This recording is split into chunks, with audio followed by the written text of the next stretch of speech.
shoot pool fast, Eddie. No, I'm not going to talk about my Borders Language Culture platform if I decide to run for the California Senate against Di-Fi. As you know, she's been running only because she's there and because she represents the one-party state with absolutely no platform whatsoever. But again, she's being challenged by people so far to the left that it looks like we have a choice between Marx. If you don't like Marx, you can have Lenin. You don't like Lenin, we can give you Trotsky. If you don't like Trotsky, we can give you Stalin. That's what California is becoming. They're actually so crazy in the state that they're calling her a conservative. And if she loses, and she will one day lose, and the Marxist, Leninist, Trotskyites take over the Senate and the California State Assembly, as they already have, and the governorship, why should they stop at 15% state taxes? Why shouldn't it be 25%? And while they're at it, why shouldn't they seize houses from people who have houses if they're not occupied? I mean, if you have a house with 4 bedrooms and you and your wife, let's say, live in 1 bedroom, why shouldn't you be forced to give up those 3 bedrooms to illegal aliens from, well, sorry, excuse me, they're no longer illegal aliens, to anyone they want to put in there? Homeless people in 1 room, people from Mexico who are not citizens in another room, ISIS members in the 3rd bedroom. Isn't that the way it was done in the Soviet Union after the Bolshevik Revolution? Well, we're on the verge of the Bolshevik Revolution in America, so I'm not going to talk about it.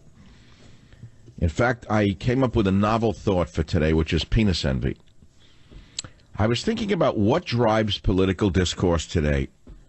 And given that I have a classical background in education that's very, very, very wide, my reading is wide, my learning is wide, I was remembering an earlier theory of Freud's called penis envy theory. And I thought that has something to do, doesn't it, with the political discourse of today.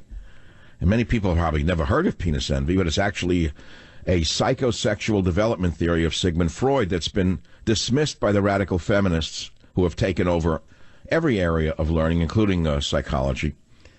But I thought about, does Freud's penis envy theory drive political discourse today? And tied into that is, what is toxic feminism? Now, we've heard of toxic masculinity, but has anyone dared question what is toxic feminism? We know what it is. We all know what toxic feminism is. So I want to think about Freud's psychosexual development theory for a minute, which he says the phallic stage is the first one between the ages of 3.5 and 6, the first period of development, in which the libidinal focus of the boy is primarily on the genital area. Anyone who has a child knows that's true. Prior to this stage, before the boy is 3.5, the libido, defined by Freud as the primary motivating energy force within the mind, that's certainly true. Look at Harvey Weinstein and all the others. The libido focuses on other physiological areas. For example, in the oral stage, in the first 12 to 18 months of life, Freud thought libidinal needs concentrated on the desire to eat, sleep, suck, and bite. Sounds like a liberal in Marin County. The theory suggests that the penis becomes the organ of principal interest to both sexes in the phallic stage. Well, then what happens? Well, that becomes the catalyst for a series of pivotal events in psychosexual development. And these events, according to Freud, known as the Oedipus complex for boys, you've all heard about that, and the Electra complex for girls, result in significantly different outcomes for each sex because of differences in anatomy. Now, I have to add that many feminists are critical of penis envy theory as a concept. They're even critical of psychoanalysis as a discipline. And that's because they're no good at it.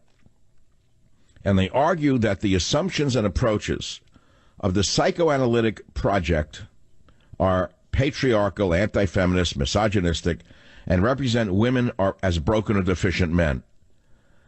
Now, there's a German psychoanalyst named Karen Horney, which is quite ironic as far as I am concerned, how Ms. Horney dismisses Mr. Freud as the subject for a YouTube cartoon.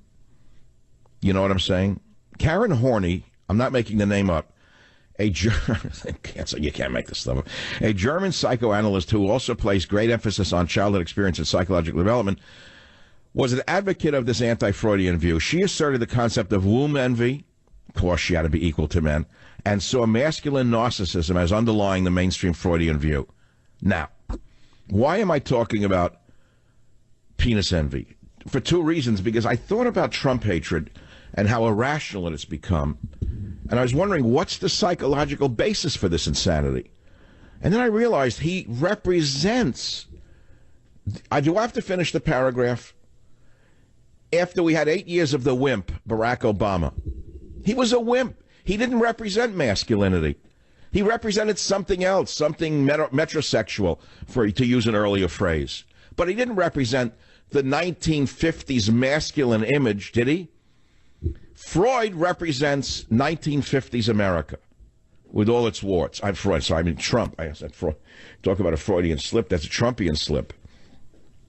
Trump represents 1950s masculinity. Purely the tie, the suit, the tallness, the whiteness, the macho-ness, the boldness. All of it is the masculine image of the 1950s, isn't it? Which is why he is reviled by those who have never outgrown their father hatred. Now, I'm going to take a pause and take a sip of some caffeine right now. And if you're bored of this topic of penis envy and how it might define our political discourse today, which I think is a great topic, it intrigues me. And, you know, talk radio has to be a little more versatile than it's become. Anti-Trump, pro-Trump, whatever. Let everyone do what they can do. You know what I'm saying? That's so good. Coffee is so good. I love the taste of coffee in the afternoon. But getting back to my idea of political discourse today, why there's such hatred for Trump and how it might be related to psychological theories along the lines of penis envy as expressed by Freud, I realize it's probably over the head of the average listener. They've already tuned out. It's not, they haven't heard it. Haven't heard it anywhere, haven't seen it anywhere. But my guess is you'll be hearing about penis envy over the next few days in the media. It'll just show how ideas are. I throw the pebble out and the ripples, you know.